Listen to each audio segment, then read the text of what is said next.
Hello നമസ്കാരം. അങ്ങനെ കാത്തിരിപ്പിനൊടുവിൽ സൂക്ഷ്മദർശിനി എന്ന ചിത്രത്തിൻ്റെ ആദ്യ ഷോ ഇപ്പോൾ കേരളത്തിലെ വിവിധ തിയേറ്ററുകളിൽ അവസാനിച്ച് ചിത്രത്തിൻ്റെ ആദ്യ റെസ്പോൺസൊക്കെ പുറത്തുകൊണ്ടിരിക്കുകയാണ്. ആ ഒരു അപ്ഡേഷനാണ് ഇന്നൊരു വീഡിയോ ഭാഗത്ത്. വീഡിയോയിൽ മുമ്പ് വീഡിയോ ലൈക്ക് ചെയ്യുക, ചാനൽ സബ്സ്ക്രൈബ് ചെയ്യുക. നവംബർ മാസം ധാരാളം ചിത്രങ്ങൾ OTT റിലീസ് ചെയ്യാൻ പോവുകയാണ്. ചാനൽ ഭാഗം പരിശോധിച്ചാൽ നിങ്ങൾക്ക് കാണാം.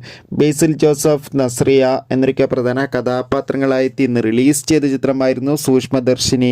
എല്ലാ സിനിമാ പ്രേമികളും ഒരേപോലെ ചിത്രത്തിൻ്റെ റിലീസിനായി കാത്തിരിക്കുകയായിരുന്നു. ഫൈനലി ഈ ചിത്രത്തിൻ്റെ ആദ്യ ഷോ ഇപ്പോൾ കേരളത്തിലെ വിവിധ തിയേറ്ററുകളിൽ അവസാനിക്കുമ്പോൾ ചിത്രത്തിന് ഒരു പോസിറ്റീവ് റെസ്പോൺസ് തന്നെയാണ് ലഭിച്ചിട്ടുള്ളത്. ചിത്രം കണ്ട സിനിമാ പ്രേമികളെല്ലാവരും ഒന്നരംഗം പറയുകയാണ്.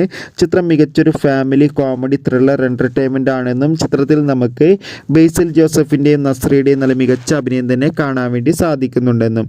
എന്തായാലും കാത്തിരിക്കാം സൂക്ഷ്മദർശിനി എന്ന ചിത്രത്തിൻ്റെ കൂടുതൽ റെസ്പോൺസ് അറിയാൻ വേണ്ടി. ചിത്രം കണ്ടവരുടെ അഭിപ്രായം കമൻറ്റ് ചെയ്യുക. Bye bye.